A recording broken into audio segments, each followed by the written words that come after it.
सभी बच्चे ध्यान दें। आज हम न्यूटन्स लॉ ऑफ मोशन का रिवीजन करेंगे। आज के सैकड़ों साल पहले वैज्ञानिक सर आइजक न्यूटन ने गति संबंधी 3 नियम प्रतिपादित किए थे जो अत्यंत ही महत्वपूर्ण हैं। ये नियम उस समय भी महत्वपूर्ण थे और आज भी उतने ही महत्वपूर्ण हैं। ये नियम क्या हैं, आज हम इनका रिवीजन करेंगे। गति का या न्यूटन के गति का पहला नियम है नंबर 1, लॉ ऑफ इनर्शिया।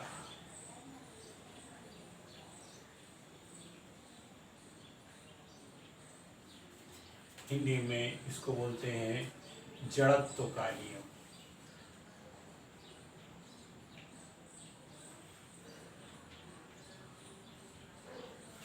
दूसरा नियम होता है लॉ ऑफ मोमेंटम।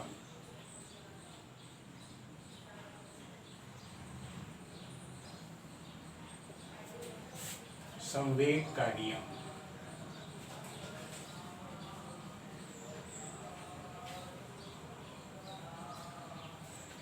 और तीसरा नियम है law of action and reaction.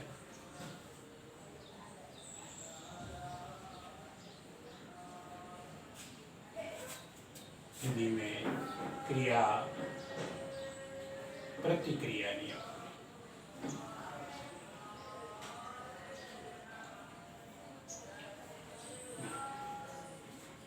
अब सबसे पहले हम व्याख्या करते हैं law of inertia. Law of inertia जड़त्व का नियम। सभी बच्चे ध्यान दें, बिल्कुल सरल है लॉ ऑफ इनर्शिया। इधर ध्यान दें, यदि कोई वस्तु गतिशील है तो गतिशील रहना चाहती है, यदि स्थिर है तो स्थिर रहना चाहती है, जब तक कि उस पर कोई बाहरी बल न लगाया जाए। दूसरे शब्दों में, किसी वस्तु की गत्यावस्था अथवा विरामावस्था में तब तक कोई परिवर्तन नहीं हो सकता जब तक कि उस पर कोई बाहरी बल न लगाया जाए। अंग्रेजी में इसको कहते हैं, या इसको इस तरह बोल सकते हैं, each body continues its state of rest और motion unless it is acted upon by an external force. सभी बच्चे समझ गए हो, बिल्कुल सरल है। यानी किसी वस्तु की अवस्था, चाहे वो विरामावस्था हो चाहे गत्यावस्था में हो, कोई परिवर्तन नहीं हो सकता है यदि उस पर कोई बाहरी बल न लगाया जाए। अब लॉ ऑफ इनर्शिया के 3 भाग होते हैं। इसका पहला भाग होता है इनर्शिया ऑफ रेस्ट। दूसरा भाग होता है इनर्शिया ऑफ मोशन। और तीसरा भाग होता है इनर्शिया ऑफ डायरेक्शन। हिंदी में विराम का जड़त्व, गति का जड़त्व, दिशा का जड़त्व। सबसे पहले हम आते हैं इनर्शिया ऑफ रेस्ट। एक एग्जाम्पल द्वारा इसको आसानी के साथ समझ सकते हैं। सभी बच्चे ध्यान दें, जब कोई बस खड़ी होती है और हम खड़ी बस में बैठ जाते हैं तो हम भी स्थिर रहते हैं। जैसे ही बस चलना प्रारंभ करती है तो बस के द्वारा बाह्य बल लगाया गया तो बस चलने लगती है। बस चलने के साथ साथ हमारा lower portion of the body है ना बिकम्स इन मोशन, मतलब बस के साथ चलने लगता है, और upper portion remains at rest, ऊपर वाला जो है वो रेस्ट में रहता है। तो ऊपर वाला रेस्ट और नीचे वाला मोशन, तो इस तरह से एक फोर्स लगेगा, यानी कपल ऑफ फोर्स लगेगा, एक पीछे की ओर एक आगे की ओर, तो हम ऐसे पीछे की ओर चले जाते हैं। सभी बच्चों ने अनुभव किया होगा, जैसे ही बस चलना प्रारंभ कर देती है हमारा सर पीछे की ओर चला जाता है। हमारा ही क्यों, जितने भी पैसेंजर्स बैठे होते हैं सबके सर पीछे की ओर चले जाते हैं। तो ये वह इनर्शिया ऑफ रेस्ट। दूसरा है इनर्शिया ऑफ मोशन। इसी का विपरीत उदाहरण ले लीजिए। हम बस में यात्रा कर रहे हैं, बस चल रही है, बस के साथ हमारा शरीर भी गतिमान है।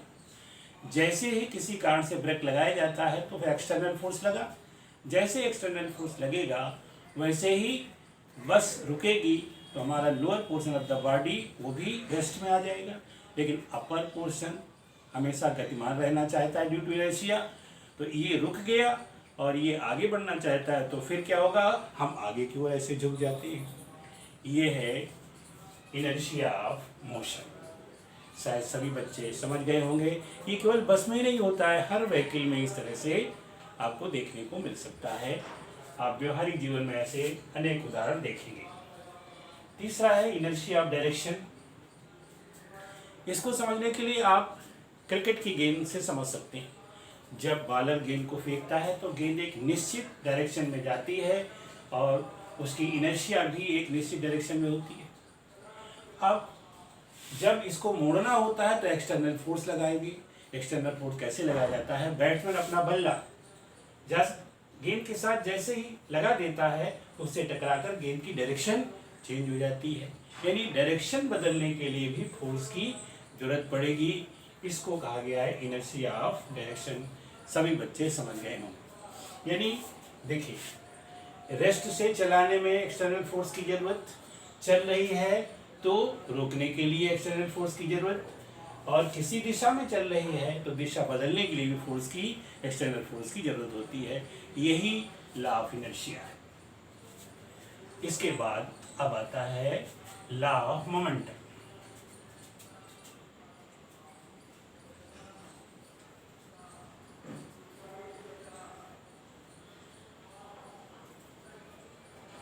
बिल्कुल सरल है बेटा, पहले हिंदी में समझिए।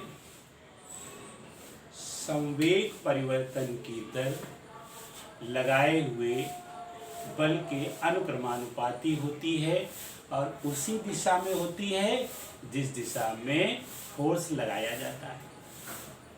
अंग्रेजी में बोलते हैं rate of change of momentum is directly proportional to the impressed force and in the same direction in which force is applied।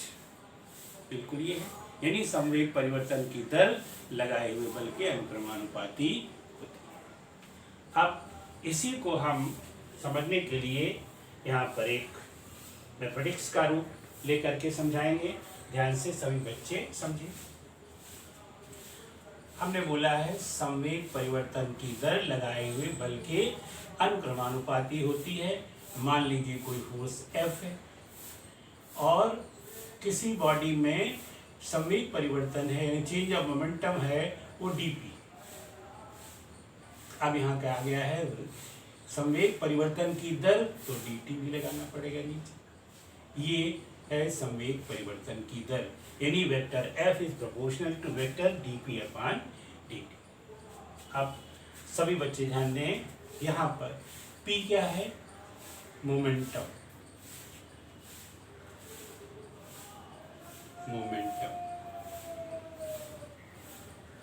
अब सभी बच्चे जानते हैं मोमेंटम क्या होता है, यहां लिखे देते हैं, but dp is equal to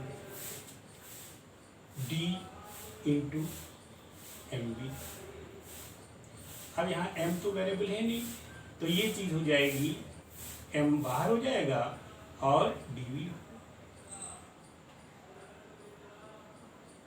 अब इस चीज को यहाँ पर पुट कर देंगे, therefore f is proportional to dp की जगह हम क्या लिख दें, m dv, और नीचे dt लिखा। फिर सभी बच्चे ध्यान दें, ये क्या लिखा है, dv upon dt rate of change of velocity, and rate of change of velocity is acceleration.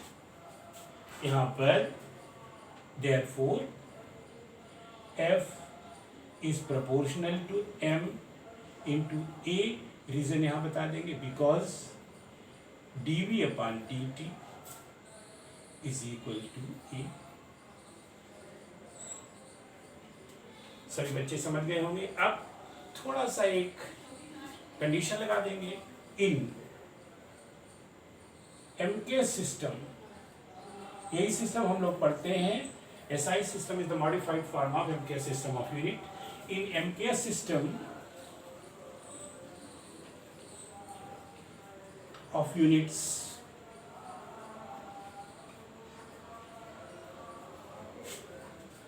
बेटा यहाँ एक चीज पहले हम और लिख दें तभी लिखें। और F is equal to, यानी vector F is equal to K times, ये कांस्टेंट से मल्टीप्लाई कर दिया तो ये इक्वल हो गया। अब हम ये लिखेंगे in MKS system of units K is equal to 1, यानी अगर हम MKS सिस्टम लें, यानी 1 न्यूटन का फोर्स 1 किलोग्राम मास पर लगाएं और एक्सीलरेशन 1 मीटर पर सेकंड स्क्वायर हो, तो K इज इक्वल टू 1 हो जाएगा। ये एक कंडीशन ली गई है। तो in MKS system of units K is equal to 1, therefore F is equal to ma। ये एक फार्मूला बन के आता है जो फोर्स को डिफाइन करता है। यानी हम कह सकते हैं in mathematics force is equal to the product of mass and acceleration. तो इस तरह से लॉ ऑफ मोमेंटम से हमें फोर्स की डेफिनेशन प्राप्त होती है। इसके बाद अब हम तीसरे नियम, ध्यान रहे ये नियम बहुत ही इंपॉर्टेंट है। एंड थर्ड नियम है law of action and reaction.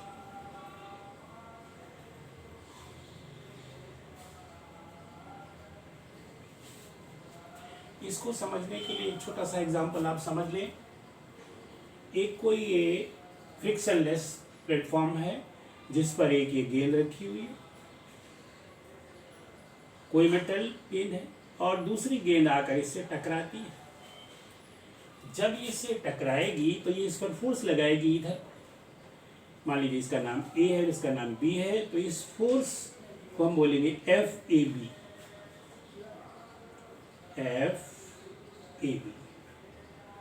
और ये इस पर बल लगाएगी और इधर को एक फोर्स लगेगा जिसका नाम होगा FBA। जो FAB फोर्स है इसका नाम है एक्शन और ये है रिएक्शन। यानी ये फोर्स जो लग रहा है ये एक्शन और ये है रिएक्शन। अब ध्यान दें, इससे पता चलता है कि एक्शन एंड रिएक्शन यानी क्रिया और प्रतिक्रिया बल दोनों अलग अलग वस्तुओं पर लगते हैं, एक ही वस्तु पर नहीं लगते हैं। पहली बात तो याद रखिएगा। और दूसरी बात, ये इसकी डेफिनेशन की गई है, for every action there is equal and opposite reaction, यानी प्रत्येक क्रिया के बराबर और विपरीत प्रतिक्रिया होती है।